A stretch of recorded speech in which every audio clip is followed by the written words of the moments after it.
Bismillahirrahmanirrahim. Assalamu alaikum. Welcome to Pass Education System, largest institute in Pakistan for your online entry test preparation. Dear students, ये जो playlist आप लोगों के साथ हम शेयर कर रहे हैं इसमें यूईटी के जो पास्ट पेपर हैं ओरिजिनल उसके एमसीक्यूज आप लोगों के लिए डिस्कस करेंगे। Complete MCQs with solution provide किए जाएंगे। ये प्लेलिस्ट आप लोगों को बहुत रिकमेंडेड है आप लोगों के ई कैट 2025 की प्रिपरेशन के लिए। इसी तरह बाकी सब्जेक्ट के भी कंटेंट आप लोगों के लिए अपलोड करेंगे और इसमें आप लोगों की फ़िज़िक्स की प्रिपरेशन करवाई जाएगी for your E CAT 2025 preparation. इसमें हम टॉप मोस्ट इंपॉर्टेंट जो ई कैट के पास पेपर के एमसीक्यूज़ हैं उसको डिस्कस करेंगे इस वीडियो में। एंड मोस्ट इंपॉर्टेंट अनाउंसमेंट के अगर आप लोग यूईटी के ई कैट 2025 के राउंड वन की राउंड टू की मुकम्मल एक स्केड्यूल में तैयारी करना चाहते हैं तो पास एजुकेशन सिस्टम का एक प्रीमियम ऑनलाइन सेशन स्टार्ट है जिसको आप अभी ज्वाइन कर सकते हैं। उस प्रीमियम सेशन के अंदर आपको यूईटी के ई कैट की 100% प्रिपरेशन करवाई जाएगी। तमाम सब्जेक्ट्स की आप लोगों की इसमें प्रिपरेशन इंक्लूडेड होगी और इसके अंदर ना सिर्फ आपको 100% हम प्रिपरेशन करवाते हैं बल्कि आप लोगों की सिलेक्शन की 100% गारंटी होती है अगर आप हमारा काम साथ साथ करते हैं। उसके बाद हम आप लोगों को स्कॉलरशिप लेने के तमाम चीज़ें बता रहे होते हैं, इन्फॉर्मेशन बता रहे होते हैं, क्योंकि यूईटी के अंदर आप लोग देखेंगे तो हमारे 1400 प्लस के करीब स्टूडेंट 2024 के अंदर गए थे और अल्हम्दुलिल्लाह मैक्सिमम स्टूडेंट स्कॉलरशिप पे पढ़ रहे हैं। तो अगर तो आप लोगों ने यूईटी ई कैट 100% क्लियर करना है उसके बाद ई कैट के थ्रू आपने यूईटी के अंदर सिलेक्शन लेनी है और फिर 100% स्कॉलरशिप को अवेल करना है तो ये सेशन आप लोगों के लिए हाईली रिकमेंडेड है। जस्ट 6000 वन टाइम पे करना है। ऊपर स्क्रीन पे आप लोगों को नंबर शो हो रहा है, यहाँ पे भी मैं नंबर ऐड कर देता हूँ 0304 0 666 0 इस नंबर पे आप लोगों ने कांटेक्ट कर लेना है, व्हाट्सअप करना है और उसके बाद आप लोगों के लिए सीट रिजर्व हो जाएगी। आप हमारे सेशन में आ जाओगे और आते ही आप लोगों को रिकॉर्डेड सेशन भी दे देंगे और कंप्रिहेंसिव वे में आपकी तैयारी करवा देंगे। और जब तक डिज़ायर्ड यूनिवर्सिटी में एडमिशन नहीं होगा तब तक ये आप लोगों की फ़ी वैलिड रहेगी। 1 2 3 महीने की ये फ़ीस नहीं होती है। Now move toward topic. और टॉपिक है आज हम चैप्टर जो 12 है इलेक्ट्रोस्टैटिक, मोस्ट इंपॉर्टेंट जो ई कैट के अंदर क्वेश्चन आए हुए हैं उनको हम डिस्कस करेंगे। पहला क्वेश्चन लिखा हुआ है if value of R C is large then charging of a capacitor will be. अब आर सी बेसिकली हमारे पास क्या होता है, ये टाइम कांस्टेंट होता है। अब ये बेसिकली वो टाइम होता है जो किसी भी कैपेसिटर को 63% चार्ज करने के लिए लगता है। अब 63% एक थ्रेशोल्ड फिक्स की जाती है क्योंकि कोई भी एफिशिएंट अगर आप लोगों ने डिवाइस को देखना है ना, उसकी एफिशिएंसी को देखना है तो उसके लिए एक थ्रेशोल्ड फिक्स किया जाता है कि कोई भी कैपेसिटर 63% कितना जल्दी चार्ज कर जाता है। जैसे आप मोबाइल फ़ोन को देखते हो तो मोबाइल के अंदर भी चार्जिंग पहले 80% फास्ट होती है उसके बाद स्लो है। तो कैपेसिटर को 63% चार्ज करने के लिए जितना टाइम लगता है वो हमारे पास टाइम कांस्टेंट है R C equal to T. और ये क्वेश्चन तो बेतहाशा आया हुआ है कि आर सी किसके इक्वल होता है, टी। अगर ओहम फेरेड पूछे तो वो सेकंड के इक्वल है। यहाँ पे क्वेश्चन हमारे पास आया आर सी की वैल्यू के बारे में। तो ये शॉर्टकट आप लोग याद रखो। अगर तो आर सी की वैल्यू हमारे पास लार्ज है इसका मतलब क्या है कि टाइम कांस्टेंट ज़्यादा है। टाइम कांस्टेंट मतलब टाइम ज़्यादा लग रहा है। तो टाइम ज़्यादा कब लगता है, जब चार्जिंग स्लो हो या फास्ट हो। स्लो हो डेफिनेटली। तो अगर आर सी का वैल्यू लार्ज है तो मतलब टाइम कांस्टेंट ज़्यादा है। टाइम कांस्टेंट ज़्यादा होने का मतलब है कि चार्जिंग स्लो हो रही है। इसी तरह अगर ये क्वेश्चन होता है कि आर सी का वैल्यू हमारे पास स्मॉल आ रहा है, अब आर सी स्मॉल है मतलब टाइम कम है ना, टाइम कम लगा मतलब चार्जिंग फास्ट हुई। तो ये एमसीक्यूज बहुत इंपॉर्टेंट था। इसका beta option will be right option. Next question है हमारे पास question number 2। If the distance between the point charges become half then the force become. अब यहाँ पे देखो डिस्टेंस को उसने हाफ कर दिया और कह रहा है फोर्स कितनी हो जाएगी। तो कूलम फोर्स हमारे पास होती है that is K Q1 Q2 upon R square. तो यहाँ से हमें पता चला कूलम फोर्स तो डिस्टेंस के स्केयर के इन्वर्सली प्रोपोर्शनल है। अब डिस्टेंस को वो हाफ कर रहा है, मैं इस रिलेशन को यूज़ करूँगा तो डिस्टेंस को हम क्या कर देते, हाफ कर देते। तो लेट्स सी क्या होगा। अब ये जो न्यू कूलम फोर्स आई है ये बेसिकली कितनी होगी देखते हैं। Q2 अपॉन आर स्केयर की जगह पे मैंने R/2 पुट कर दिया, क्यों, क्योंकि डिस्टेंस हाफ हो गया। अब इसके बाद हमारे पास F प्राइम जो न्यू कूलम फोर्स है ये कितनी हो जाएगी, K Q1 Q2 upon R² by 4 हो जाएगी। डिनोमिनेटर के नीचे जो डिनोमिनेटर होता है ये न्यूमिनेटर में चला जाता है। तो जो न्यू कूलम फोर्स आई ये कितनी होगी, 4 into K Q1 Q2 upon R square, और ये जो आपके पास पूरी फोर्स है that is K Q1 Q2 upon R square, क्या ये पहले वाली फोर्स के इक्वल नहीं है? बिल्कुल इसी के इक्वल है ये, इस फोर्स के। तो यहाँ पे क्या मैं लिख सकता हूँ कि जो न्यू कूलम फोर्स आई वो पहले वाली फोर्स का 4 टाइम हो गई। सो राइट ऑप्शन हमारे पास क्या होगा? That will be C option, 4 times. Next हमारे पास क्वेश्चन आ जाता है, question number 3। If K Q1 Q2 upon R square then F upon Q1, ये हमारे पास किसके इक्वल होगा? अब यहाँ पे आप इसका वैल्यू पुट कर दो। अब हमारे पास f की जगह पे मैंने पुट कर दिया K Q1 Q2 upon R square divided by, हमारे पास क्या आ रहा है? That is Q1। अब Q1 से कैंसिल हो जाएगा, तो ये K Q2 upon R square हो जाएगा। तो यहाँ पे आपको ये पता चला कि हमारे पास जो इलेक्ट्रिक फील्ड है, वैसे अब इलेक्ट्रिक फील्ड का हमारे पास फार्मूले क्या क्या होते हैं? काफ़ी ज़्यादा होते हैं। E is equal to F over Q भी होता है, इनफाइनाइट शीट के लिए sigma upon two epsilon not है।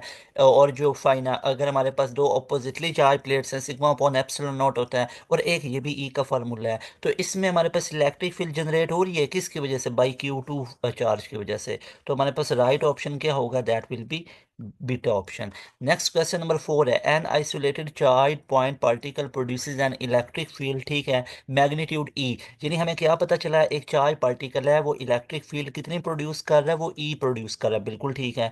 एट 2 मीटर अवे, 2 मीटर की दूरी पे, at 0.1 metre from the particle the magnitude of the field. अब मुझे कंसर्न सिर्फ एक चीज़ के साथ है, जब ये इलेक्ट्रिक फील्ड कितनी प्रोड्यूस कर रहा है? यहाँ पे इसको मैं लिख लेता हूँ, इलेक्ट्रिक फील्ड कितनी प्रोड्यूस कर रहा है? ये हमारे पास प्रोड्यूस कर रहा है ई।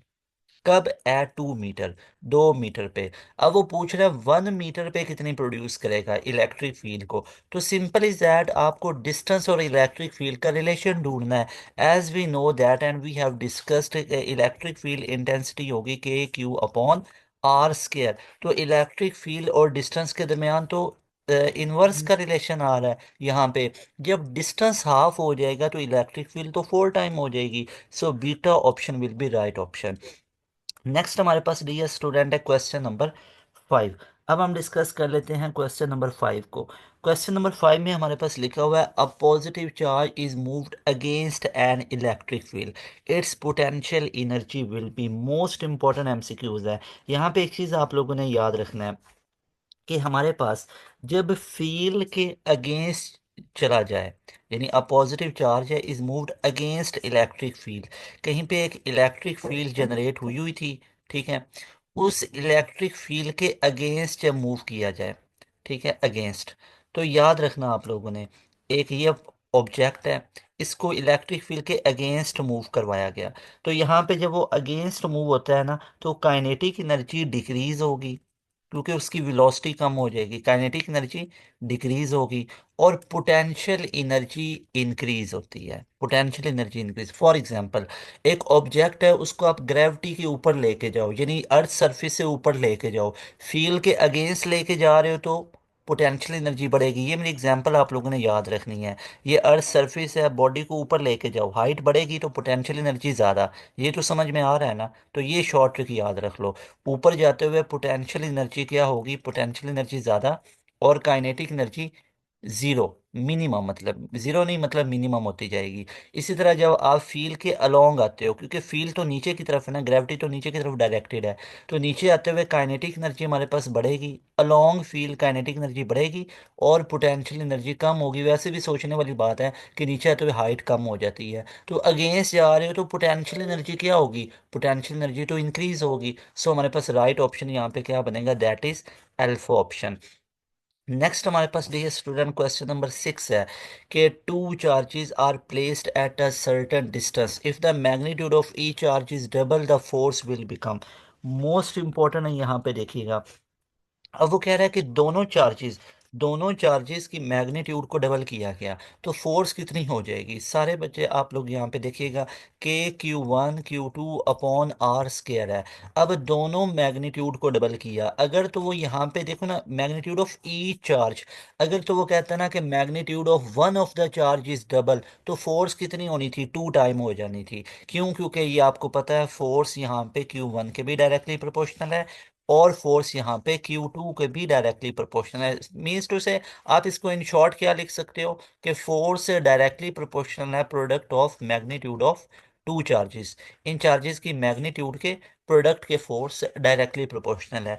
तो भाई जब हम यहाँ पे इस Q1 चार्ज की मैग्नीट्यूड को भी डबल करेंगे, इस Q2 की भी मैग्नीट्यूड को डबल करेंगे, sir why it is so?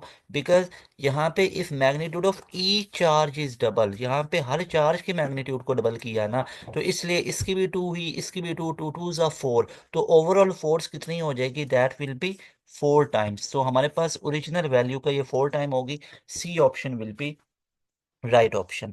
Next हमारे पास क्वेश्चन नंबर 7 आ जाता है कि if electric force between two charges placed in air is 2 newton, when the placed in medium dielectric, वो 80 द फोर्स रिड्यूसेस। फोर्स की हमारे पास वैल्यू कितनी हो जाती है, यहाँ पे हमसे ये पूछा जा रहा है। तो यहाँ पे देखिएगा, हमारे पास एक रिलेशन आप लोगों ने याद रखना है। वो हमारे पास क्या होता है? वो हमारे पास होता है दैट इज एफ मीडियम। जो हमारे पास एफ मीडियम है वो किसके इक्वल होती है? वो होती है एफ वैक्यूम अपॉन में डाई इलेक्ट्रिक कॉन्स्टेंट। ठीक है, या आप इसको ऐसे भी लिख सकते हो कि dielectric constant will be equal to F vacuum upon में एफ मीडियम। कि भाई जब डाई इलेक्ट्रिक को रखेंगे कूलम फोर्स कम होती है, जब डाइइलेक्ट्रिक को रखेंगे कैपेसिटेंस बढ़ती है, लेकिन कूलम फोर्स कम होती है। ये याद रखना आप लोगों ने। तो यहाँ पे जब डाइइलेक्ट्रिक को रखा गया और उसकी वैल्यू भी उसने यहाँ पे दे दी हुई है, तो यहाँ पे हम वैल्यूज को पुट करते हैं। एफ वैक्यूम हमारे पास 2 न्यूटन है। एफ वैक्यूम क्यों है? क्योंकि the electric force between two charges placed in air. अब एयर वाली एफ वैक्यूम होती है ना, तो ये 2 न्यूटन हमारे पास होगी। एफ वैक्यूम की जगह मैंने 2 पुट किया, और उसके बाद जो हमारे पास है डाई इलेक्ट्रिक कॉन्स्टेंट का वैल्यू उसने कितना दे दिया? That is 80। उसने खुद बता दिया 80 है। तो ये हमारे पास कितना बन जाएगा? That will B 1/40। और 1/40 का आंसर हमारे पास कितना होता है? That is 0.025। आपको पता है? यहाँ पे नहीं पता, ये देखो यहाँ पे पॉइंट लगेगा, एक जीरो लग गई यहाँ पे 10, तो 10 भी ये 40 को डिवाइड नहीं कर सकता है, तो फिर एक और जीरो लगाना पड़ेगी, तो 100 हो गया। और 42 ज़ा 80, 20 बचा, तो 40 को आप यहाँ पे हमारे पास ये 20 बचेगा, और 5 ज़ा हमारे पास 100 हो जाएगा। तो ये हमारे 200 हो जाएगा। 4 5 ज़ा 20 होता है, तो ये 200 हो जाएगा। तो यहाँ पे ये हमारे पास कितना बन गया? 0.025। तो राइट ऑप्शन हमारे पास क्या होगा? That is C option. C option is right option. Next हमारे पास है dear student question number 8। As electric field can deflect, electric field किसको डिफ्लेक्ट कर सकती है? यहाँ पे देखें, क्या न्यूट्रॉन्स को, गामा रेज को, एक्स रेज को, या नन ऑफ दीज? तो याद रखिएगा, जो इलेक्ट्रिक फील्ड है ना, ये सिर्फ और सिर्फ चार्जेस को डिफ्लेक्ट कर सकती है। किसको डिफ्लेक्ट कर सकती है? चार्जेस को डिफ्लेक्ट कर सकती है। तो यहाँ पे देखिए, न्यूट्रॉन्स को क्या डिफ्लेक्ट करेगी? नहीं करेगी, न्यूट्रॉन पे कोई चार्ज नहीं होता है। उसके बाद क्या गैमा रेस को डिफ्लेक्ट करेगी? नहीं, गैमा रेस पे कोई चार्ज नहीं है। एक्स रेस को करेगी? नहीं, एक्स रेस को नहीं करेगी। तो राइट ऑप्शन हमारे पास आएगा डेल्टा ऑप्शन। अगर तो होता है ना चार्जेस, कोई चार्जेस हैं हमारे पास, तो उनको ये डिफ्लेक्ट कर सकती है। जैसे अल्फा पार्टिकल पे चार्ज है, वो हमारे पास 2 times of charge of proton होता है, तो उनको कर सकता है। प्रोटॉन होता है, पॉजिट्रॉन होता है, इलेक्ट्रॉन होता है, तो उनको इलेक्ट्रिक फील्ड डिफ्लेक्ट कर सकती है। बट रिमेंबर, रिमेंबर, ये जो इलेक्ट्रिक फील्ड है, ये कभी भी चार्जेस को ये कभी भी जो हमारे पास न्यूट्रल पार्टिकल है उनको डिफ्लेक्ट नहीं करती, चार्जेस को डिफ्लेक्ट करती है। फिर an electric charge at rest produces, जो चार्ज रेस्ट पे है वो क्या प्रोड्यूस करेगा? वो सिर्फ और सिर्फ इलेक्ट्रिक फील्ड प्रोड्यूस करता है। यहाँ पे एक चीज़ मैं आप लोगों को क्लियर कट बताना चाहता हूँ, इसमें काफ़ी स्टूडेंट कंफ्यूज भी होते हैं। तो यहाँ पे इसका डिटेल के अंदर आंसर देख लें। अगर तो चार्ज रेस्ट पे है, अगर तो चार्ज रेस्ट पे है, तो याद रखें चार्ज रेस्ट पे है तो ये सिर्फ और सिर्फ इलेक्ट्रिक फील्ड प्रोड्यूस करता है। सिर्फ और सिर्फ इलेक्ट्रिक फील्ड प्रोड्यूस करता है। अगर चार्ज इन मोशन है, ये क्या प्रोड्यूस करता है? ये मैग्नेटिक फील्ड प्रोड्यूस करता है। क्या प्रोड्यूस करेगा? Magnetic field. और अगर कोई वाइब्रेटिंग पार्टिकल है ना, वाइब्रेटिंग पार्टिकल, तो वाइब्रेटिंग पार्टिकल क्या प्रोड्यूस करता है? Both electric and magnetic field. ये इलेक्ट्रिक फील्ड भी प्रोड्यूस करता और मैग्नेटिक फील्ड भी। एक कन्वेंशन के लिए एक ये चीज़ भी लिखी होती है कि अगर चार्ज इन मोशन है तो वो दोनों भी प्रोड्यूस करता है, electric field plus magnetic field. ये भी बात बिल्कुल ठीक है, ठीक है। अच्छा जी, उसके बाद हमारे पास नेक्स्ट क्वेश्चन आ जाता है, क्वेश्चन नंबर 10, जो कि है a capacitor has capacitance of 4 farad in presence of air. तो इसका मतलब क्या है, दैट इज सी वैक्यूम। उसने सी वैक्यूम आपको दे दी, दैट इज 4 फैरेड, ठीक है। Find the capacitance in micro farad when a medium of dielectric constant is placed between the plate. अब माइक्रो फैरेड वाला यहाँ पे प्लेस किया गया, तो ये हमारे पास टोटल कितना हो जाएगा, यहाँ पे देखें। तो हमारे पास ये जो डाइलेक्ट्रिक कांस्टेंट का वैल्यू होता है, ये फार्मूला होता है, ये हमारे पास किसके इक्वल होता है, ये होता है हमारे पास सी मीडियम अपॉन में सी वैक्यूम। क्लियर है। तो यहाँ पे देखें डाइलेक्ट्रिक कांस्टेंट, हम उसने हमसे क्या पूछा, उसने हमसे पूछा है कि जब आप एक डाइलेक्ट्रिक कांस्टेंट को प्लेस करेंगे, जब डाइलेक्ट्रिक कांस्टेंट को प्लेस करेंगे तो तब हमारे पास कितना होगा। तो यहाँ पे देखें, ये हमारे पास ना बेसिकली इसके क्वेश्चन के अंदर, स्टेटमेंट के अंदर मैं कुछ चीज़ें आपको यहाँ पे बता देता हूँ कि ये हमारे पास जो 4 farad in presence of that is 4 farad, ये हमारे पास माइक्रो फैरेड में है। इस क्वेश्चन की स्टेटमेंट मैं आप लोगों को करवा देता हूँ। और यहाँ पे एक दो वैल्यूज़ मिसिंग है, वो भी मैं आप लोगों को बता देता हूँ। एक तो आप लोगों ने याद रखना है, दैट इज़ 4 माइक्रोफैरेड। और उसके बाद कैपेसिटेंस हमेशा माइक्रोफैरेड के अंदर ही आपको गिवन होगी। और उसके बाद जो डाई इलेक्ट्रिक यहाँ पे प्लेस किया गया, वो जो डाई इलेक्ट्रिक है उसकी कैपेसिटेंस, उसकी डाई इलेक्ट्रिक का कांस्टेंट कितना, दैट इज़ 8। ठीक है, वो कितना, 8 है। तो यहाँ पे देखें, अब हमारे पास ये जो dielectric constant is placed, और वो डाई इलेक्ट्रिक कांस्टेंट की वैल्यू कितनी है, 8 है। वो यहाँ पे मिसिंग है, पेपर के अंदर ये गिवन था। तो यहाँ पे देखें, हमें सी मीडियम निकालना है। तो सी मीडियम हमारे पास कितना आ जाएगा, epsilon R multiply by C vacuum. तो यहाँ पे देखें, एप्सिलन आर हमारे पास 8 है और सी वैक्यूम हमारे पास 4 यूनिट था। तो ये हमारे पास कितना आ जाएगा, दैट विल बी 32। तो राइट ऑप्शन हमारे पास क्या बनेगा, that will be alpha option. अच्छा, अब इसके रिलेटेड आप लोगों को मैं एक चीज़ बताना चाहता हूँ कि ऑलवेज रिमेंबर, एक हमारे पास फार्मूला है, epsilon R is equal to F vacuum upon F medium. एक तो ये आप लोगों ने याद रखना है। और दूसरा, इसके करस्पॉन्डेंस में हमारे पास आ जाता है, epsilon R will be C medium upon C vacuum. ये दो रिलेशन नहीं भूलने आप लोगों ने, ई कैट के लिए बहुत ज़्यादा ये इंपॉर्टेंट है, दोनों रिलेशंस। अब इस रिलेशन से हमें पता क्या क्या चलता है, इस रिलेशन से हमें बड़ी यूज़फुल इंफॉर्मेशन मिलती है। अगर डाई इलेक्ट्रिक कांस्टेंट रखेंगे तो कूलम फोर्स जो होगी वो हमारे पास कम हो जाती है। अगर डाई इलेक्ट्रिक कांस्टेंट को प्लेस करेंगे तो जो सी मीडियम है, जो नई कैपेसिटेंस है, वो बढ़ जाती है। तो यहाँ पे ये वाली चीज़ आप लोगों ने याद रखनी है, और इनका बहुत ज़्यादा यूज़ हो रहा होता है आपके ई कैट के अंदर। डियर स्टूडेंट, ये वाली प्ले लिस्ट इंशाल्लाह कंटिन्यू रखेंगे, इसके अंदर आप लोगों के लिए डिफरेंट कंटेंट लेके आएंगे ई कैट के पॉइंट ऑफ व्यू से। मोस्ट इम्पॉर्टेंट इज़ दैट कि अगर आप यूईटी का ई कैट मुकम्मल तैयार करना चाहते हो, बहुत एफिशिएंटली करना चाहते हो, तो पास एजुकेशन सिस्टम से अच्छा इंशाल्लाह आपको प्लेटफॉर्म नहीं दिखेगा।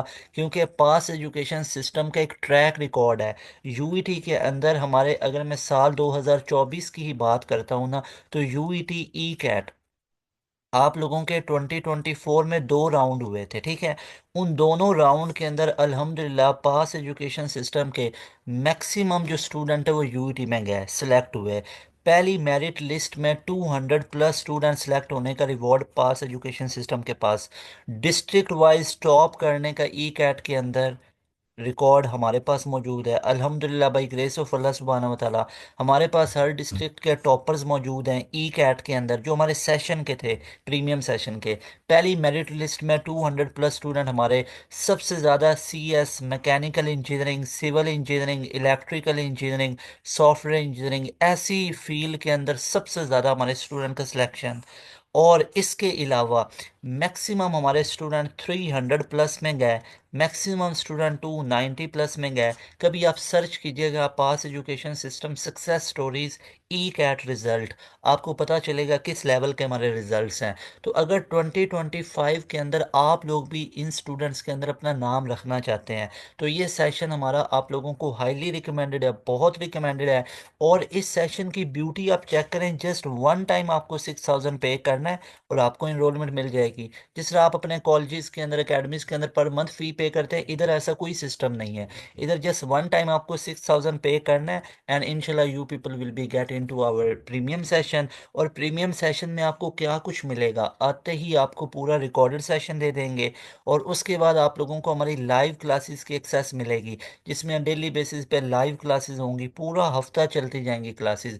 हफ्ते में मंडे को भी, ट्यूसडे, वेंसडे, थर्सडे, फ्राइडे को है, संडे को भी क्लास है। सिर्फ सैटरडे को क्लास नहीं होती है, सैटरडे को आपका टेस्ट होता है। क्लासेस हमारी 7 बजे शुरू होती हैं और 10:30 तक जाती हैं। इसके अंदर आप लोगों की केमिस्ट्री है, फिजिक्स है, मैथ है, each and everything, computer science है, इंग्लिश है, तमाम के तमाम आप लोगों के लेक्चर्स होते हैं। सब्जेक्ट के एक्सपर्ट बंदे आप लोगों को पढ़ाएंगे। और इंशाल्लाह आप लोगों की 100% गारंटी होगी सिलेक्शन की कि आपका ई कैट क्लियर होगा। हमारे इस रूटीन को आप लोगों ने फॉलो करना है। तो हमारे रिजल्ट्स आप लोगों के सामने हैं, ये सेशन हाईली रिकमेंडेड है। ये ऊपर नंबर आप लोगों को शो हो रहा है, और इधर भी, यहाँ पे भी ये मैं नंबर ऐड कर देता हूँ। इस नंबर को आप लोग नोट कर लें। अभी आप लोगों ने इस नंबर का स्क्रीनशॉट लेना है। ये नंबर अभी आप लोग नोट करें: 0304 0666600। अभी इस नंबर को आप लोग नोट करें, इसका स्क्रीनशॉट लें और व्हाट्सएप करें। व्हाट्सएप पे आपको डिटेल मिलेगी। एक दफ़ा अपनी कंफर्मेशन करें, तसल्ली करें। उसके बाद हमारे सेशन में आ जाएं। इंशाल्लाह आप लोग बहुत खुश हो जाएंगे। आपको लेवल की तैयारी करवा देंगे, तमाम चीज़ें आप लोगों को कवर करवा देंगे। और साथ में हमारे यूट्यूब चैनल को लाजमी तौर पे सब्सक्राइब कर लें। इसी तरह आप लोगों के लिए यूज़फुल कंटेंट लेके आते रहेंगे। तैमूर हसन को दें इजाज़त, मिलेंगे नई वीडियो में। अस्सलाम वालेकुम, अल्लाह हाफिज़।